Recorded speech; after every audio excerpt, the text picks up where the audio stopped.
Muy buenos días, queridos amigos, estimados hermanos. Hoy es miércoles 21 de septiembre del año 2022. Vamos a reflexionar sobre la lección de escuela sabática que se titula El Dios crucificado.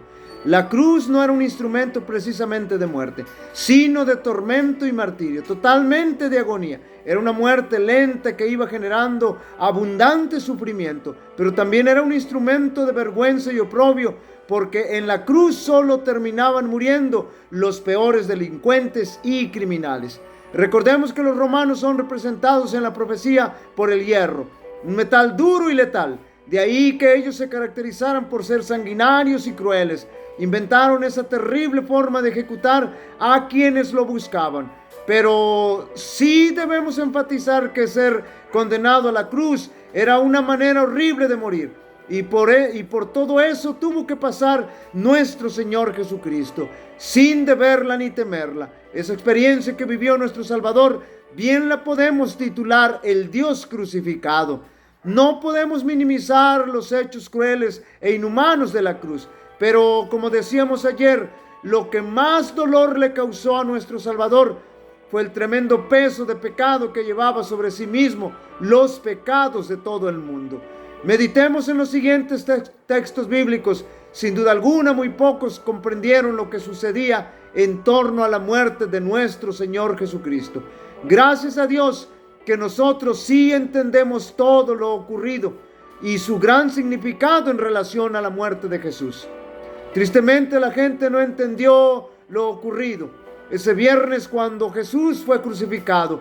En nuestro Salvador se estaba derramando la ira de Dios contra el pecado. Jesús estaba pagando la paga del pecado que nosotros debíamos haber afrontado.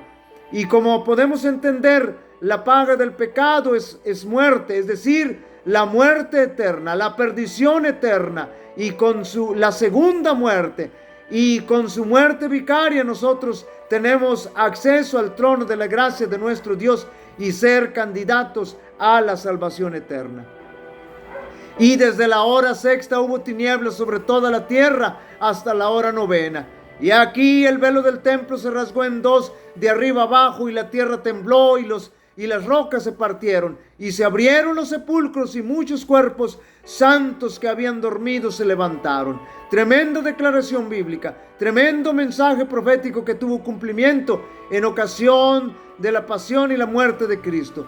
Y por esa muerte vicaria, nuestro Salvador nos abre el camino para llegar a nuestro Dios por medio, a nuestro Padre Celestial, por medio de su bendita sangre y su especial intervención. Los crisoles que Jesús tuvo que enfrentar, no los pasó porque necesitaba pasarlos para su bien, sino que lo hizo para el bien nuestro.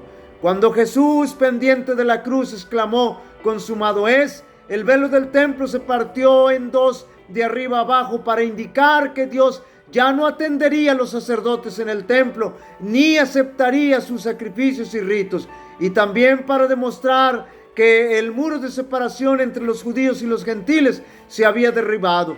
Jesús se había ofrecido como sacrificio en favor de ambos grupos, y se había de salvar, y si se habían de salvar, ambos debían creer en Él como la única ofrenda por el pecado, el Salvador del mundo.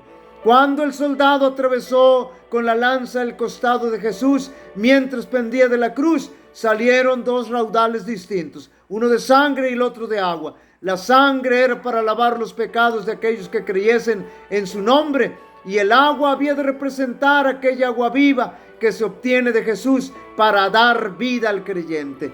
Cuán pocos hay que se den cuenta de que todo eso ha sido sobrellevado para ellos personalmente. Cuán pocos razonan de esta manera. Esto fue hecho por mí a fin de que yo pueda formar un carácter digno de la vida eterna. Queridos amigos y hermanos, cuán terrible fue el sufrimiento que Jesús experimentó, pero todo ese sufrimiento encuentra su origen en nuestra pecaminosidad. y ha sido hecho para darnos la esperanza de salvación y vida eterna si le aceptamos como nuestro Salvador personal. El Señor te bendiga y te guarde. El Señor haga resplandecer su rostro sobre ti y tenga de ti misericordia. El Señor alce sobre ti su rostro y te dé paz. Así invocarán mi nombre sobre los israelitas y yo los bendeciré. Dios bendiga a cada uno de vosotros.